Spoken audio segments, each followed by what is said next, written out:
दो किस्म के होला लो कैसा कैसा एगो मर्दा है होले अरे अरे भगना के शादी बेटा बेटा आई होला बूढ़ा भाई हां आई होला माने हे बगल में पड़ा जाए तो हे मैं दे दी हां आज दुल्हा का मामा मौगा है वो होला लो कैसन प्योर मौगा है वो दुल्हा का मामा होला लो मौगा है ना प्योर वो गोड़ो लगे लो पंडित के चिन्हा जाइले हमने गोड़े पंडित जी जय हो मौगा हवा है वो होला सा पंडित जी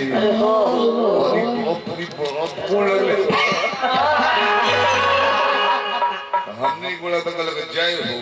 हो अब मौगा हवा गोड़ लगे सॉरी गोड़ लग जय हो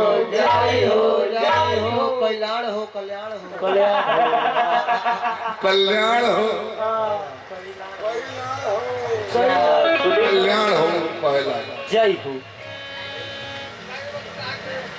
दुल्हन के भाई जी अमित जी विजय करने के लिए आप लोग चले जाएं भोजन का व्यवस्था हो चुका है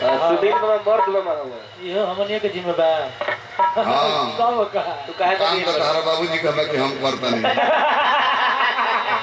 विजय हो गई बार सब जाकर भोजन कर ली बूढ़ा जी लोगों कहने की बीज हो गई विजय दुल्हा का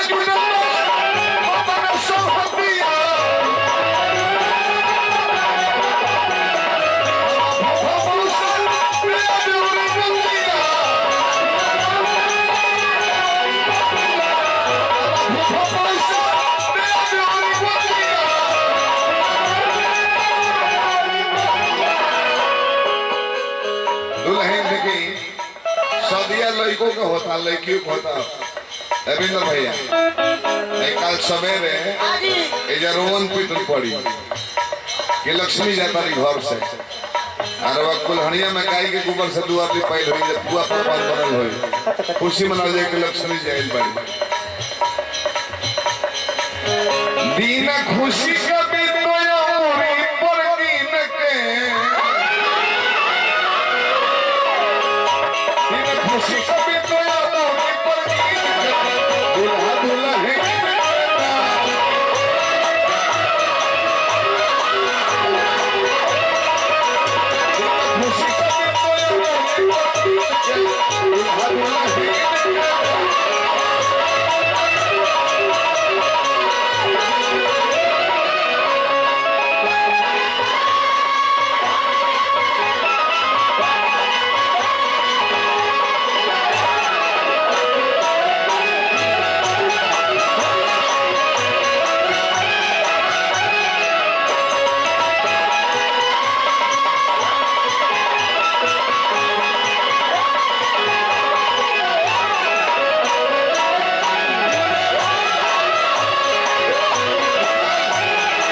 पागल देरी करता रहा समय लो सुनता निकाल ले अंतिम पद में कहम ना बतिया ना बताए ऐसे कि बूढ़ा बड़ी विस्तार से बताओ ये शुभकामना कर कि कुल्हड़िया फिर यही तारीख में यही महीना में द्वार पर बने 2022 में साल भर के बाद खुशी में एबार दुल्हा बनल बड़े बबुआ पापा बनस रविंद्र भैया बाबा बनी तू तो ऐसा बतिया तो तारा मौसी से बिया होता है ईमानदारी से देख लिया साल भर में हो खुश दुल्हन के बबुआ